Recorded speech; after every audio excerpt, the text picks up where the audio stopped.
मोदी सरकार के तीसरे कार्यकाल का पहला बजट पेश होने जा रहा है और अलग अलग वर्गों से हम बातचीत कर रहे हैं। इस वक्त हम युवाओं के बीच मौजूद हैं और युवा क्या सोचते हैं केंद्र के बजट को लेकर और किन मुद्दों को खास तौर पर तवज्जो दी जानी चाहिए, इन बातों को लेकर हम बातचीत करेंगे। अलग अलग जो यूथ हैं वो मौजूद है, उनसे बातचीत करने की कोशिश करते हैं। केंद्र सरकार का बजट आने जा रहा है और ये मोदी सरकार का तीसरा कार्यकाल है, पहला बजट। किस नजरिए से आप देख रहे हैं और क्या उम्मीद है? बजट से कोई मतलब ही नहीं है सर। वैकेंसियां आ नहीं रही। अभी रेलवे की वैकेंसी 5 साल में आई, उसमें भी 5-6 हज़ार वैकेंसी दे देते हैं। देख लीजिए आप, एक्सीडेंट कितने हो रहे हैं रेलवे के। समथिंग इसी साल में 3-4 एक्सीडेंट हो गए। आप कर्मचारी पे ओवरलोड डाल रहे हो। एक ALP अपना समथिंग 12-12, 15-15 घंटे कर रहा है, उसको इतना मानसिक प्रताड़ित किया जा रहा है। तो क्या बजट का मतलब क्या? आप युवाओं की यूथ की सोच नहीं रहे। जहाँ देखो पेपर लीक हो रहे हैं। पेपर लीक UP में हो गए, MP में पटवारी में घोटाला हो गया। युवाओं की सोच ही नहीं रही BJP सरकार। तो आप चाहते हैं कि रेलवे में भर्तियां निकले? रेलवे में क्या, हर एक विभाग में निकले सर। 5 साल में 6 साल में भर्ती आती है। आप बताइए, 5 साल में ओवर एज हो जाते हैं बच्चे। अब जनरल का बच्चा, उसको रिलैक्सेशन भी नहीं मिलता, सब कुछ है। अब क्या करें, एक विभाग में निकाल दोगे उससे क्या है? हर एक विभाग में ऐसा भर्ती आ रही है कि 2 साल में कंप्लीट हो रहा है। अभी MP पुलिस में सर हम 1.5-2 साल हो गए दौड़ते दौड़ते। अभी रिजल्ट आया, रिजल्ट के बाद अभी डेट घोषित हुई, उसका भी भरोसा नहीं है कि फिजिकल होगा या नहीं होगा। BJP मुझे लगता है स्टूडेंट के विरोध काम कर रही है। स्टूडेंट के हित में काम होना चाहिए। आपको क्या लगता है कि किन चीज़ों की कमी है और बजट में क्या ऐसा बेहतर प्रावधान हो जिससे युवाओं के लिए बेहतर हो? सबसे ज़्यादा तो मुझे लगता है उनकी प्रोसेस थोड़ी सी दिक्कत देती है।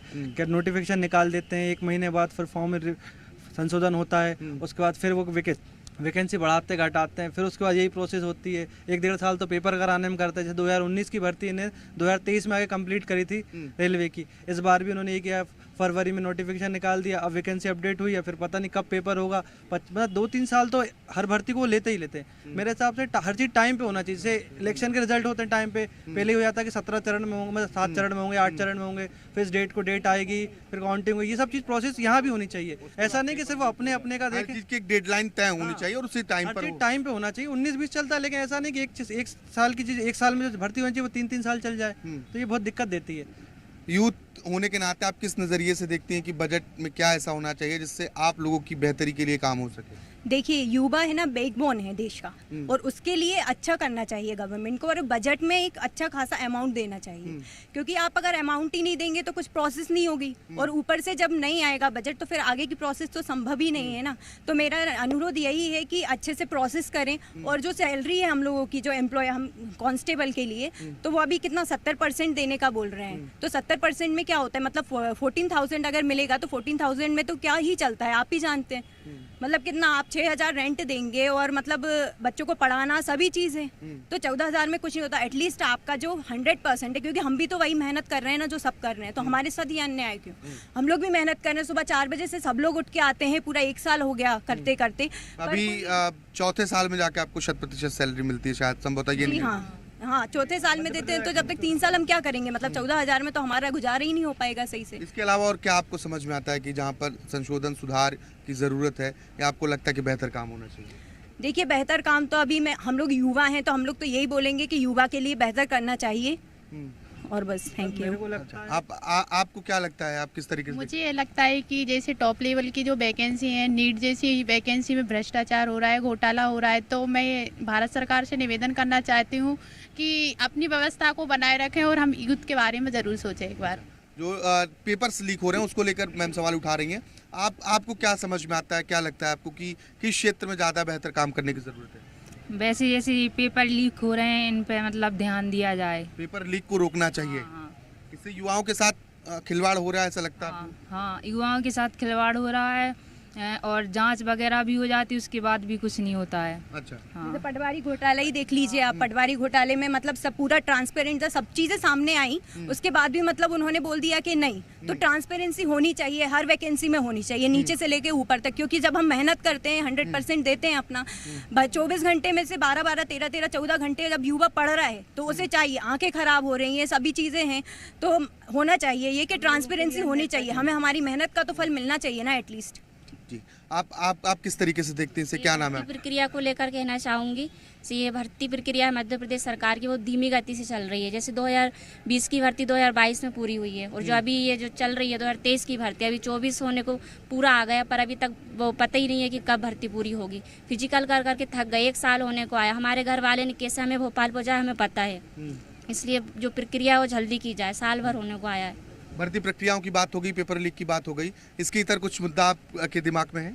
मुद्दा बजट के साथ देखा जाए तो हमारा मुद्दा यह है कि सरकारी नौकरी के लिए अलग से बजट तैयार किया जाए। जिस प्रकार नई संसद के लिए, नई विधानसभा के लिए बजट तैयार है, तो हमारी सरकारी नौकरी के लिए भी बजट तैयार होना चाहिए। 100% सैलरी दी जानी चाहिए। उसके बाद में यदि आप 5 साल में हमें वैकेंसी दे रहे हो, 2017 से भी SI की वैकेंसी नहीं है, तो उसको देखा जाए तो आपको एज में छूट देना चाहिए और सरकारी की जो भर्ती है वो जल्दी प्रोसेस, जिस प्रकार आपने दिल्ली में 3 महीने के अंदर ज्वाइनिंग एग्जाम सब कुछ दे दी, उसी प्रकार मध्य प्रदेश सरकार में भी आपको ये ऐलान करना चाहिए कि 6 महीने के अंदर सारी भर्ती प्रक्रिया चालू हो जाए और 100% रिजल्ट दिया जाए, ना कि 13% 87% में रिजल्ट दिया जाए, और भर्ती प्रक्रिया 1 साल के अंदर अंदर ज्वाइनिंग रिजल्ट सब कुछ दिया जाए। भर्ती प्रक्रियाओं की डेडलाइन तय होनी चाहिए, अधिकतर बात ये की जा रही है। अगर इसके अलावा हम बात करें तो आपको क्या महसूस होता है जिस क्षेत्र में अधिक सुधार की जरूरत है? मैं ये कहना चाहती हूँ मध्य प्रदेश सरकार से कि जो भी मतलब वैकेंसी देते हैं वो उसे टाइम शेड्यूल पे उसे कंप्लीट किया जाए। जैसे कि ये MP पुलिस है, इसे 1 साल मैं बैतूल से हूँ, मैं 1 साल होने पे आए यहाँ पर मतलब रेंट से रह रही हूँ। तो मैं ये चाहती हूँ कि मतलब ये MP पुलिस की प्रक्रिया बहुत जल्द किया जाए और जो भी वैकेंसी है वो टाइम शेड्यूल पे किया जाए। और जैसे कि वैकेंसी है, जैसे MP SI की है 2017 से अभी तक वैकेंसी, ये बातें हम अभी तक कर रहे थे। और इसके अलावा अगर आपको वैकेंसी की देरी, वैकेंसी ना आना और भर्ती प्रक्रिया में देरी होना, इसके अलावा आपके दिमाग में और कुछ है जिस मसले पर अधिक सुधार की जरूरत है? और सैलरी 100%। सैलरी 100%। जी, आप और जो क्या कहेंगे? 87 सर, ये वैकेंसी का तो मेन मुद्दा हो ही गया। उसके अलावा सबसे ज़्यादा जो है वो गर्ल्स की सेफ्टी के लिए है।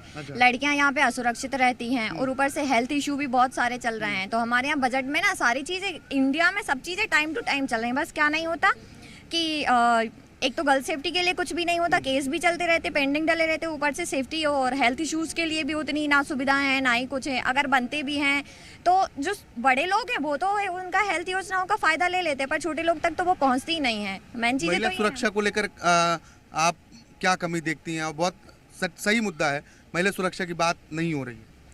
महिला सुरक्षा को देख के ये बोलते हैं कि हाँ ठीक है बड़ी जगह है थोड़ा, अगर यहाँ भोपाल में भी देखें कहीं कहीं पे सेफ्टी है, ये कैमरे भी लगे हैं, अगर अच्छी रोड है, मेन एरिया है तो वहाँ पे तो ठीक है लड़कियाँ आराम से घूमती हैं, पर जो कोर एरिया, जो छोटे एरिया है जहाँ पे स्टूडेंट भी बहुत ज़्यादा हैं, तो हर कहीं पे ये चीज़ें देखने के लिए नहीं मिलती है ना, कहीं पे पुलिस भी टाइम से नहीं पहुँचती, अगर कुछ चीज़ होती है कुछ भी नहीं होता यहाँ पे। लड़कियाँ अगर चाहे ना तो वो 8 बजे के बाद आराम से घूम भी नहीं सकती, मतलब किसी भी चीज़ के लिए, अपनी ज़रूरत के लिए भी बाहर नहीं जा सकती। महिला सुरक्षा पर बात होनी चाहिए। आप किस नज़रिए से देख रहे हैं और क्या उम्मीद है?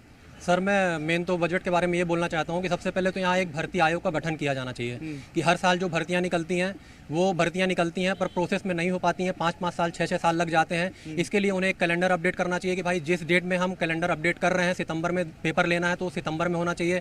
फिजिकल के लिए है, 1-1 साल से बच्चे यहाँ घुटने तोड़ रहे हैं। हमारे साथ में 10-15 बच्चे थे, आज की डेट में 5-6 बच्चे बचे हुए हैं। क्या तैयारी करते हैं? हम लोग पुलिस कांस्टेबल की तैयारी कर रहे हैं और यहाँ पे जो सैलरी बेसिक मुद्दा यहाँ पे यही है कि 70% सैलरी दी जा रही है। अब आप ये सोचिए कि जब कोई बच्चा 1-1 साल तक पूरा एफर्ट लगा के घर से पैसे इकट्ठा करके वो मतलब पूरी तैयारी करता है और उसे सैलरी मिलती है 70%, फिर दूसरे साल 80% मिलेगी, तीसरे साल 90%, फिर उसके बाद 100% सैलरी मिलेगी। मैं तो ये चाहता हूँ कि इसके लिए एक आयोग गठित किया जाए और जो धांधलियाँ होती हैं उस धांधली में लोगों को पकड़कर अच्छी कड़ी सजा दी जाए, जिससे कि ये चीज़ें इसमें सुधार हो। धांधली रोकनी चाहिए और सैलरी का मुद्दा बहुत, इससे छात्र बहुत परेशान है। आप क्या सोचते हैं और केंद्र की सरकार से जो बजट है उससे क्या उम्मीद करते हैं? सर, केंद्र की सरकार से बजट के रूप में मध्यम वर्गीय और जो निम्न वर्ग हैं उसके लिए हम ज़्यादा अपेक्षा करते हैं, बट केंद्र हमेशा उद्योगपतियों के लिए ज़्यादा सोचता है। मेरा मानना ये है कि जो मध्यम वर्गीय लोग हैं उसके बच्चे गवर्नमेंट एग्ज़ाम की तैयारी कर रहे हैं, जो निम्न वर्ग के लोग हैं वो अपने छोटे छोटे उद्योग शुरू कर रहे हैं। तो जो गवर्नमेंट एग्ज़ाम की तैयारी कर रहे हैं उनके लिए सरकार क्या कर रही है? सरकार का मोटिव है कि सिर्फ अपने को सेल्फ एम्प्लॉयमेंट जनरेट करना है, सैलरी नहीं देना है उनको, जॉब नहीं देना है, कुछ नहीं देना है। अगर जॉब भी देना है तो 2-2, 3-3 साल तक के कंटिन्यू वैकेंसी चलते जा रही है, चलते जा रही है, चलते जा रही है। आप रेलवे की भर्ती देख लीजिए, कोई भर्ती 2 साल से कम की नहीं निकलती है। 19 की भर्ती ये लास्ट ईयर कंप्लीट हुई है। हमारी कांस्टेबल की जो स्टेट गवर्नमेंट की पुलिस कांस्टेबल की जो भर्ती थी 2020 में निकली थी।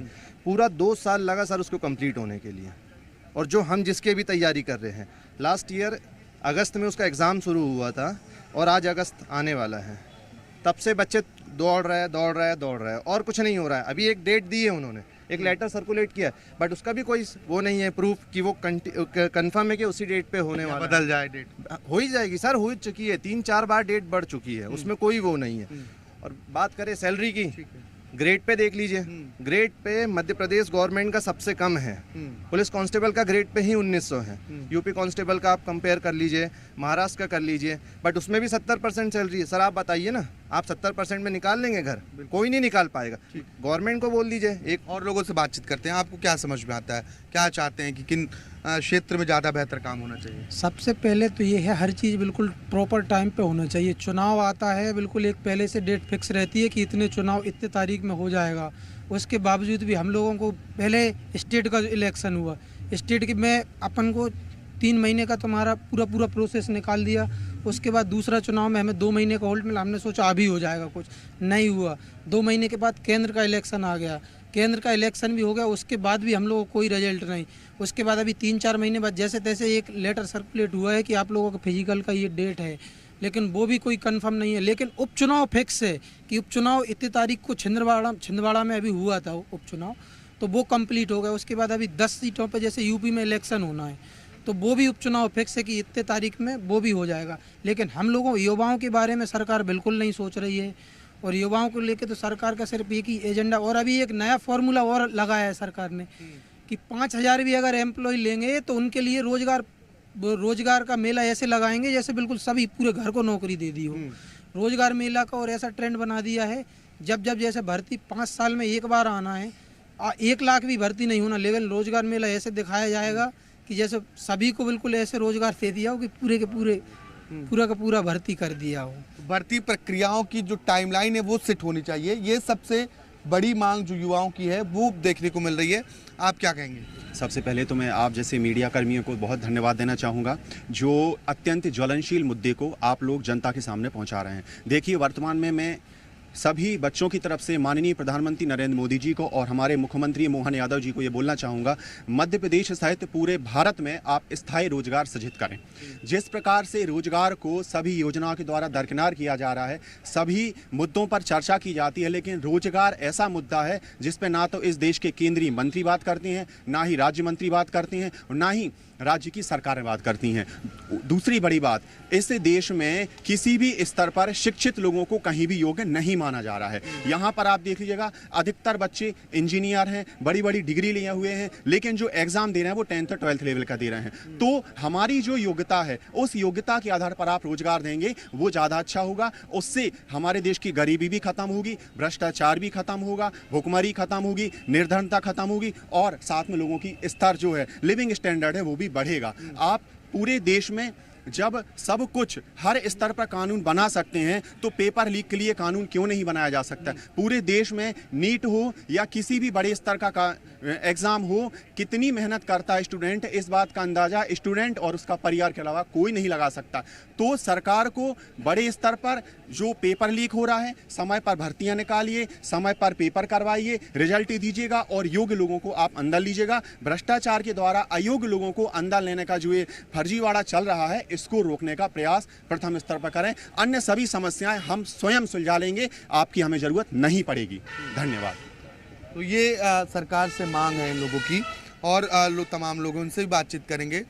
भर्ती परीक्षाओं को लेकर बात हो गई, पेपर लीक को लेकर बात हो गई, रोजगार को लेकर बात हो गई। इसके इतर आप कुछ समझते हैं जो सरकार से उम्मीद रखते हैं, जिस पर काम करने की ज़रूरत है? सर, मैं रोजगार केंद्र के लेवल पे कहना चाहूँगा कि जैसे केंद्र सरकार स्टार्टअप्स की बात करती है, स्टार्टअप्स भले चलते हैं, लेकिन वो कितने बंद हो रहे हैं इसका डेटा अभी पब्लिक उतना नहीं हुआ है। और शासन मध्य प्रदेश शासन में मैं एक और बता 13 और 87% का जो ये जो सैलरी का इशू है, नहीं 13 और 87% आरक्षण का जो इशू, इसमें जो अभ्यर्थी है इसको फुटबॉल बना दिया गया है और एक गोल पोस्ट से दूसरे गोल पोस्ट पे उसको उनकी सुनवाई नहीं हो रही। तो ये मैं इसको मानता हूँ कि गलत है और ये जो भर्ती प्रक्रिया लंबी चलती है बहुत ही तनावपूर्ण होती है।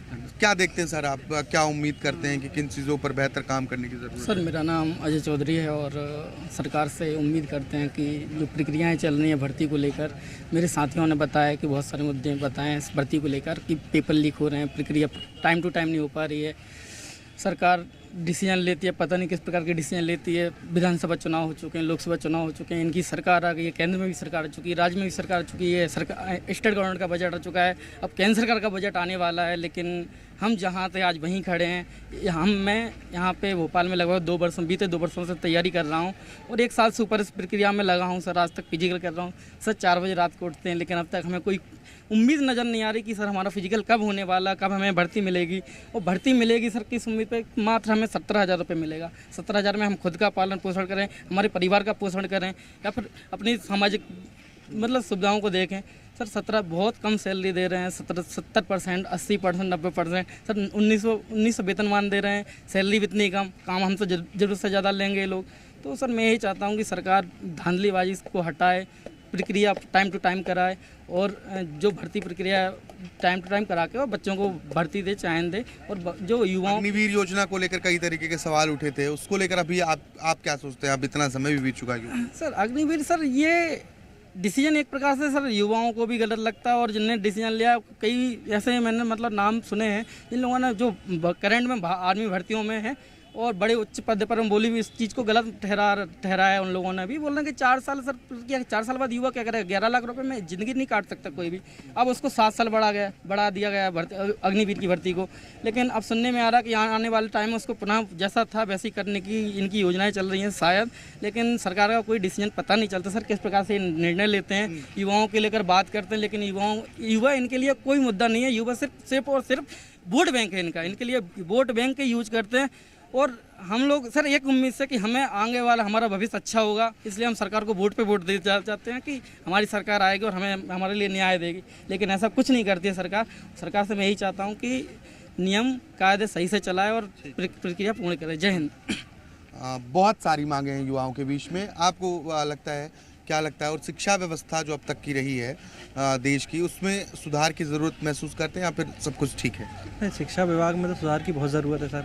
आज आप गवर्नमेंट स्कूल्स को देखें तो बहुत मतलब ना उनका इंफ्रास्ट्रक्चर अच्छा है, ना फैसिलिटी अच्छी है। एक टीचर के ऊपर बहुत लोड है, वो कम से कम 3-4 क्लासेस ले रहे हैं बच्चों के, इस हिसाब से व्यवस्था बहुत गड़बड़ है। लेकिन अपन जैसे दिल्ली की बात करें, दिल्ली में अपन सुनते हैं कि दिल्ली केजरीवाल जी ने बहुत अच्छे मतलब स्कूल बनाए, टीचर्स को इन्हें ट्रेनिंग प्रोवाइड कराई, जिससे दिल्ली की जो गवर्नमेंट स्कूल की जो कंडीशन है बहुत अच्छी इंप्रूवमेंट हुई है। तो इस तरीके के जो इनिशिएटिव जैसे दिल्ली गवर्नमेंट लिए थे पूरे भारत में होने चाहिए, ताकि जो बच्चे हैं वो प्राइवेट स्कूल से निकल के गवर्नमेंट स्कूल में भी जा सके। देखो पैसे वाला आदमी तो कहीं भी चला जाएगा, किसी भी स्कूल में पढ़ लेगा, लेकिन जो मिडिल क्लास का व्यक्ति है जो उससे नीचे आता है उसको स्ट्रगल करना पड़ता है एजुकेशन को लेके।